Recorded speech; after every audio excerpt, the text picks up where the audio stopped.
Merci beaucoup, Madame la Présidente. Monsieur le ministre de l'Enseignement supérieur, de la Recherche et de l'Innovation, Monsieur le ministre des Finances et du Budget, Monsieur le ministre, Madame la secrétaire d'État chargée des relations avec les institutions, porte-parole du gouvernement, chers collègues, maa ngi leen di nuyu di ñëw wax ci budget ministère de l'Enseignement supérieur, de la Recherche et de l'Innovation. Am na ku fi wax sànq ku ma jiitu wax na waxu bourse ne dañu war a fay bourse yi étudiants yi je suis entièrement d'accord soo leen delloowee xaalis bu ngeen sàcc les milliers de milliards étudiants yëpp dinañu am bourse étudiants Sénégal yëpp nañu am bourse élèves yi sax dinañu am bourse waaw ngeen wax ko à votre secrétaire général qui se la coule douce actuellement à Marrakech avec des comptes bien garnis. Mënoo détourner xaalisu réew mi loo xam ne étudiants yi nañ ko waroon fayee élèves yi nañ ko waroon fayee financer infrastructure yi ba pare ñëw di joxe ay leçons de morale quand même il faut respecter le peuple sénégalais il faut respecter les collègues députés donc l'argent que vous avez détourné rendez-le gentiment on va donner les bourses aux étudiants beneen bi lu ma bëgg a wax mooy ni effectivement monsieur le ministre maa ngi lay féliciter di la encourager ci liggéey bi bu am solo ba nga xam ne entamé nga ko par rapport ak programme yi gis nañ ñu programme œuvre sociale universitaire jagle ngeen ko 134,7 milliards te yaakaar naa ne su ma juumul programme boobu mooy prendre en charge bourse yi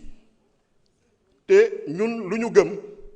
mooy ni effectivement à travers la vision Sénégal 2050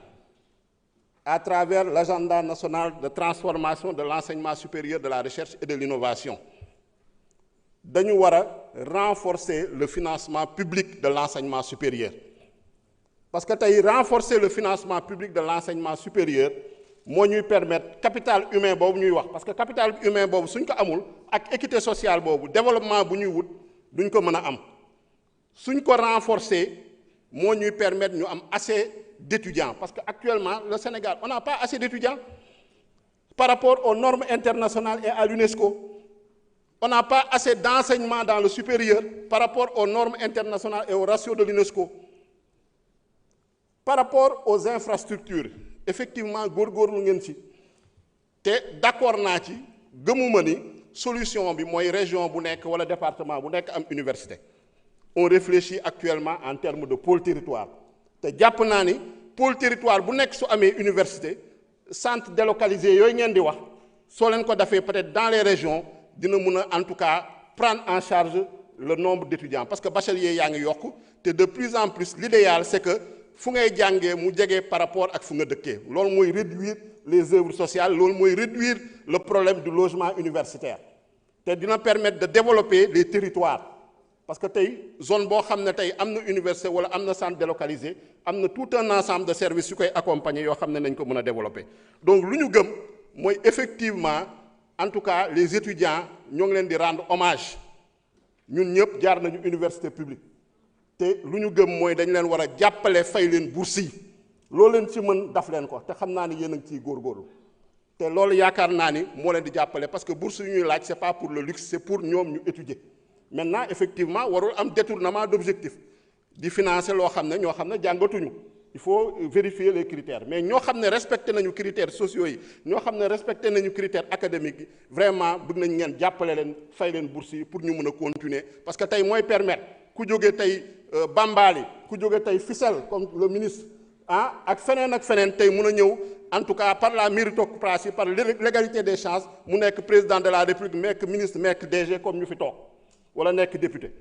donc loolu je pense que c'est un des acquis de la République et il faut qu'on le renforce dans ce sens-là il faut pas qu'on aille forcément vers une marchandisation de l'enseignement supérieur parce que on vient effectivement wax nañ ko d'une révolution te révolution boobu ñu ko ëpp ñu supporter c'est les étudiants parce que dañu gëm projet bi gëm le président Ousmane Sonko gëm le Sénégal prospère juste et souverain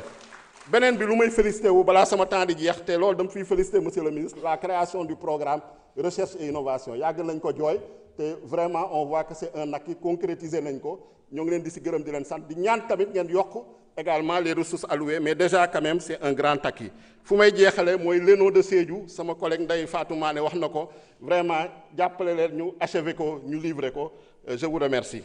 jërëjëf. Merci beaucoup. La liste des orateurs est épuisée.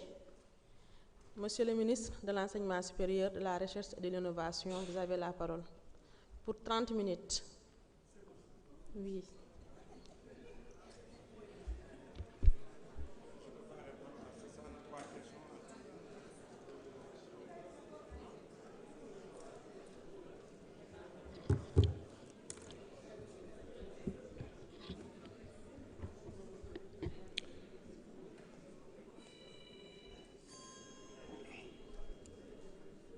Madame la Présidente, honorables députés, Monsieur le ministre des Finances et du Budget, Madame la ministre secrétaire d'État, chers collaborateurs, c'est un énorme plaisir pour moi de venir devant cette auguste assemblée pour échanger avec vous, les honorables députés, sur le budget 2026 du ministère de l'Enseignement supérieur, de la Recherche et de l'Innovation, mais également échanger sur les difficultés du secteur. J'ai pour mission de mettre en œuvre la politique d'enseignement supérieur, de recherche et d'innovation définie par Son Excellence, Monsieur le Président de la République, sur la conduite éclairée du Premier ministre. Et cela dans un moment important pour notre pays, avec l'agenda national de transformation, qui est une vision ambitieuse d'un Sénégal souverain, juste et prospère, mais adossé à un capital humain de qualité et une économie compétitive, inclusive et résiliente. Et on ne peut pas parler de capital humain, d'économie compétitive, sans parler de l'enseignement supérieur, de la recherche et de l'innovation. Et je vais commencer par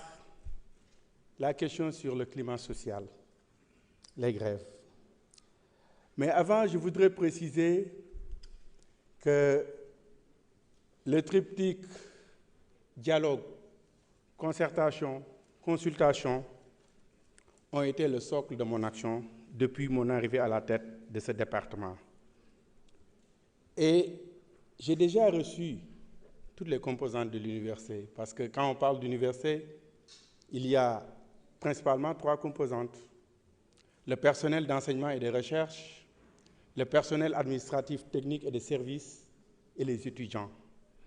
Et j'ai reçu toutes ces composantes de l'université